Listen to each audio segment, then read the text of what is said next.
ជំរាបសួរបងប្អូនទាំងអស់គ្នាខ្ញុំបាទជា David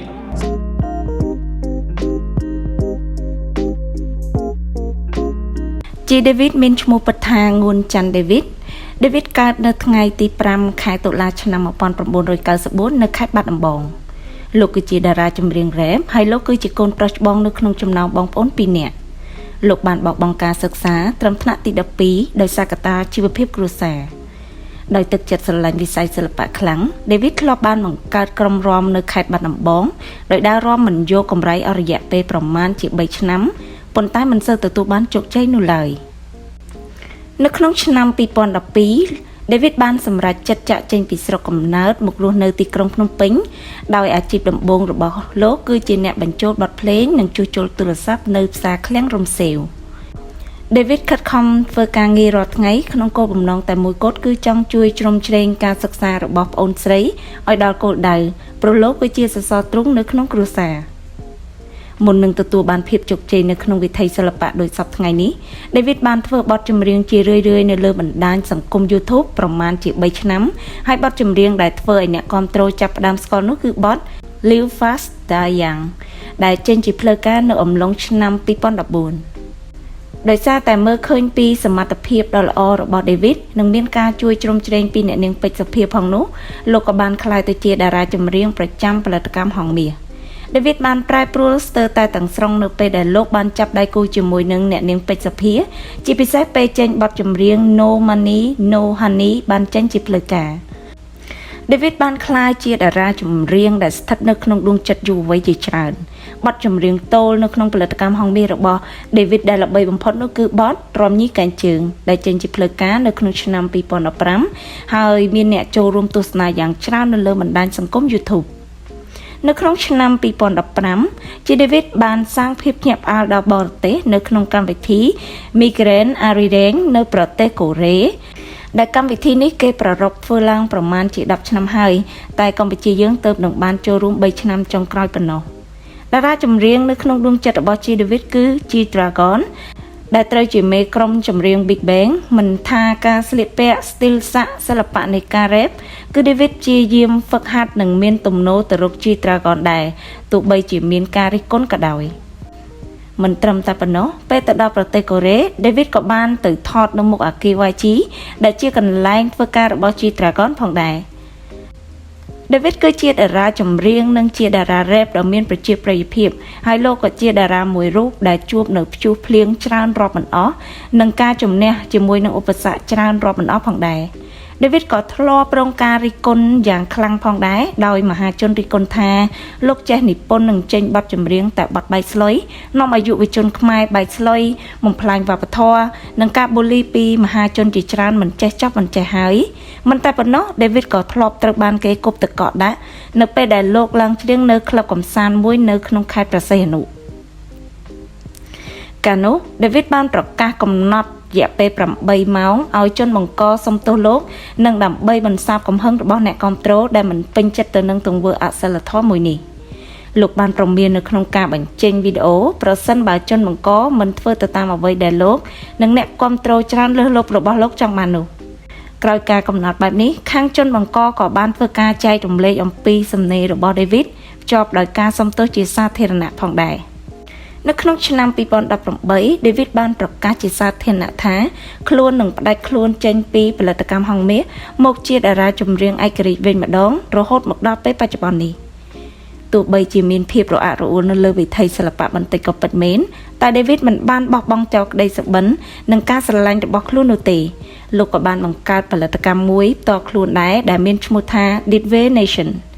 ចាប់តាំងពីការបំបែកខ្លួនមកជាតារាចម្រៀងឯករាជ្យមក David បានជួបព្យុះភ្លៀងឥតឈប់ឈរ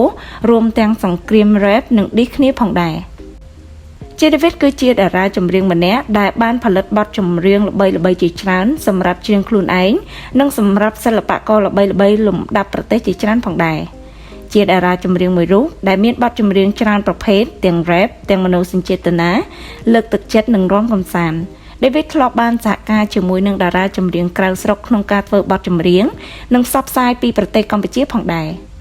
David បានបង្កើតនូវស្នាដៃល្អៗជាច្រើនជាពិសេសគឺចម្រៀងដែលបង្ហាញពីឆន្ទៈនិងគ្រប់យ៉ាងអំពីប្រទេសជាតិនិងប្រជាជាតិកម្ពុជា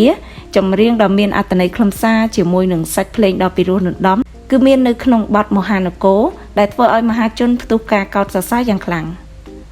នៅក្នុងឆ្នាំ2020 David បានសម្រេចចិត្តសាងផ្នួសតាមគន្លងព្រះពុទ្ធសាសនា David បានបញ្ជាក់ថាលោកមានបំណងបួសជាយូរមកហើយដែលគំនិតនេះគឺចង់ស្វែងយល់ពីព្រះធម៌ការតាំងចិត្តឲ្យបានស្ងប់ជាពិសេសគឺការជូនកុសលផលបុណ្យដល់អ្នកមានគុណលោកនឹងផ្អាកការកាន់ទាំងប្រាក់ទូរស័ព្ទនិងការខិតខំប្រតិបត្តិវិន័យធម៌តាមគន្លងព្រះពុទ្ធសាសនា David រំពឹងថាការសាងផ្នួសរបស់លោកនឹងនាំឲ្យអារម្មណ៍របស់លោកបានស្ងប់សុខជីវិតជាបុគ្គលសាធារណៈមិនងាយស្រួលដោយការមើលឃើញនោះទេរស់នៅជាមួយគូស្នេហ៍មានសេចក្តីសុខ David និងទេពបុព្រឹកត្រូវបានកេតេះដៀលរឿងមិនគោរពតាមប្រពៃណីខ្មែរប៉ុន្តែពួកគេមិនបានខ្វល់ពីការរិះគន់ឡើយព្រោះមានមនុស្សជុំវិញខ្លួនជាច្រើននៅចាំសាទរសមាជិកដំបូងរបស់គេទាំងពីរបុព្រឹកក៏ធ្លាប់បានបញ្ជាក់ឲ្យថាទោះបីពួកគេមិនទាន់បានរៀបការតែពួកគេបានសែនព្រេនមានចាស់ទុំដឹងឮទាំងសងខាងព្រមទាំងមានអេតាស៊ីវិលរួចហើយដែរគ្រាន់តែមិនបានបង្ហាញជាសាធារណៈតែប៉ុណ្ណោះនៅក្នុងឆ្នាំ2023 David បានក្លាយជាឪពុកជាមួយនឹងកូនប្រុសដំបូងរបស់លោកដែលមានឈ្មោះថាទេពចរិបហៅក្រៅថា Albert នៅក្នុងឆ្នាំ2023ដដែល David និងទេពបុព្រឹកបានចូលរួមកម្មវិធី Fashion Week ពីរដងផ្ទួនៗគ្នាគឺ brand D&G នៅទីក្រុង Milan ប្រទេសអ៊ីតាលីនិង Fashion Week របស់ brand Elisa ដែលធ្វើឡើងនៅទីក្រុង Paris ប្រទេសបារាំងកម្មវិធី Fashion Week ដែលធ្វើឡើងបែបនេះគឺជាកម្មវិធីអញ្ជើញចូលរួមបែប VIP ពី brand អន្តរជាតិធំៗផ្ទាល់ដែលភាគច្រើនមានវត្តមានពីមហាសេដ្ឋីលំដាប់ពិភពលោកអ្នកអភិជននិងតារាអន្តរជាតិនៅក្នុងគោលបំណងបង្ហាញ fashion ថ្មីៗដែលនឹងពេញនិយមនៅថ្ងៃអនាគតនៅក្នុងឆ្នាំដដែលនេះ David ក៏បានបង្ហាញពីក្តីរំភើបនៅក្នុងថ្ងៃដែលប្អូនស្រីរបស់ខ្លួនបញ្ចប់ថ្នាក់បរិញ្ញាបត្រនៅមហាវិទ្យាល័យបុរាណវិទ្យាឯកទេសបុរាណវិទ្យានៃសាកលវិទ្យាល័យភូមិន្ទវិចិត្រសិល្បៈបង្ហាញអារម្មណ៍រំភើបអបអរដល់ប្អូនស្រីភ្ជាប់ជាមួយនឹងភាពជោគជ័យរបស់ខ្លួនលោកក៏បានលើកឡើងថាក្តីស្រមៃរបស់ខ្ញុំកាលពី12ឆ្នាំមុនត្រូវបានសម្រេចជាច្រើននៅក្នុងឆ្នាំនេះនៅក្នុងឆ្នាំ2024 David និងទេពបុព្រឹកបានចូលរួមនៅក្នុងព្រឹត្តិការណ៍បង្ហាញម៉ូដដ៏ធំមួយតាមរយៈការអញ្ជើញរបស់ម្ចាស់ brand សម្លៀកបំពាក់ល្បីឈ្មោះមួយដែលរៀបចំឡើងនៅសហរដ្ឋអាមេរិកនៅក្នុងទីក្រុង New Yorkនៅក្នុងឆ្នាំ2025 David បានធ្វើតាមការសន្យារបស់ខ្លួនដែលអាចដឹកដៃទេពបុព្រឹកចូលរោងជ័យទៅតាមប្រពៃណីខ្មែរនិងក៏ក្រើកអស់ពិភពសិល្បៈនៅថ្ងៃទី7ខែមិថុនាឆ្នាំ2025ដោយបានរៀបចំពិធីយ៉ាងធំដុំព្រមទាំងបានភ្ជាប់ជាមួយនឹងវប្បធម៌ខ្មែរទៀតផងលោកបានអញ្ជើញមិត្តភ័ក្តិសិល្បករនិងអ្នកមានមុខមាត់ធំៗជាច្រើនមកចូលរួម David បានរៀបរាប់ពីទំហំចិត្តរបស់ខ្លួនថាខ្លួនធ្លាប់ឆ្លងកាត់ពិធីក្រុងពីលីច្រើនលើសពី100ដងប៉ុន្តែពិធីក្រុងពីលីថ្ងៃនេះគឺជាបំណងប្រាថ្នាក៏ដូចជាសន្យាកាលពី8ឆ្នាំមុនពីបរិសម្នាក់ទៅកាន់នារីជាគូស្នេហ៍ឆ្លងកាត់រឿងរ៉ាវជាច្រើននៅក្នុងជីវិតគូព្យុះភ្លៀងទឹកភ្នែកភាពសប្បាយរីករាយនិងភាពជោគជ័យប្រៀបដូចជាខ្សែភាពយន្តជីវិតនារីម្នាក់ដែលផ្ដល់ភាពជឿជាក់លើដៃគូដោយហ៊ានដាក់ជីវិតជាដើមទុនរវាងគ្នានឹងគ្នាស្ម័គ្រចិត្តតស៊ូរងទុកឆ្លងកាត់ពាក្យសម្ដីស្ដីថាតែទោះជាក្នុងកលៈទេសៈណាក៏សច្ចានឹងដើររួមគ្នារហូតទោះជាឆ្លងមហាសមុទ្រភ្លើងសមុទ្រផ្សែងដែនភ្នំមាសក្ដីក៏មិនរាថយពួកយើងពុពាថែរក្សានៅចំណងដៃនៃដំណក់ឈាមដែលប្រទានដោយទេវតាថ្ងៃនេះបងសូមគោរពនៅពាក្យសន្យាជូនការស្លាបំពេញមុខលោកមេបាគ្រូបាអាចារ្យញាតិមិត្តសង្គមនិងអ្នកគាំទ្រទាំងអស់ដែលជាសក្ខីដោយថ្ងៃនេះជាថ្ងៃជ័យក្នុងនាមជាប្តីប្រពន្ធស្របច្បាប់ស្របប្រពៃណីសច្ចាភក្តីជានិរន្តរ៍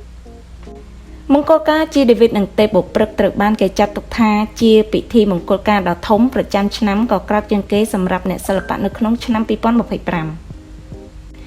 បច្ចុប្បន្ននេះជា David និងទេពបុព្រឹកត្រូវបានគេចាត់ទុកថាជាសិល្បករហៃសូក្នុងចំណោមសិល្បករខ្មែរព្រោះអ្នកទាំងពីរមានចំណូលខ្ពស់រៀងខ្លួនទាំងពីរនាក់និយមគ្រឿងអលង្ការពេជ្រថែមទាំងមានផ្ទះវិឡាខុនដូនិងរថយន្តទំនើបចំណែកសម្ភារៈប្រើប្រាស់ក៏សុទ្ធសឹងជារបស់យីហោល្បីលំដាប់ពិភពលោកនិងធ្វើដំណើរកម្សាន្តទៅកាន់ប្រទេសក្រៅជាញឹកញាប់ទៀតផង ក្រៅពីការងារសិល្បៈ G David ក៏បានក្តោបកាន់អាជីវកម្មជាច្រើននៅក្នុងដៃផងដែរដែលទទួលបានការគាំទ្រជាច្រើនពីសំណាក់ fan និងទស្សនិកជនមានដូចជាទឹកអប់ Mark Didway និងហាងលក់ខោអាវ Didway ជាមួយនឹងអាវ Mark Atomac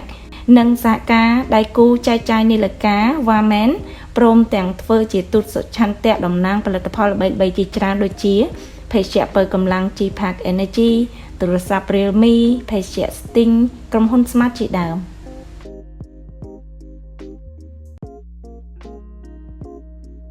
ចាសសូមអរគុណសម្រាប់ការតាមដានវីដេអូតាំងពីដើមរហូតដល់ចប់ហើយក៏សូមអធិស្ឋានបើសិនជាមានចំណុចត្រង់ណាខ្វះខាតជួបគ្នានៅវីដេអូក្រោយទៀត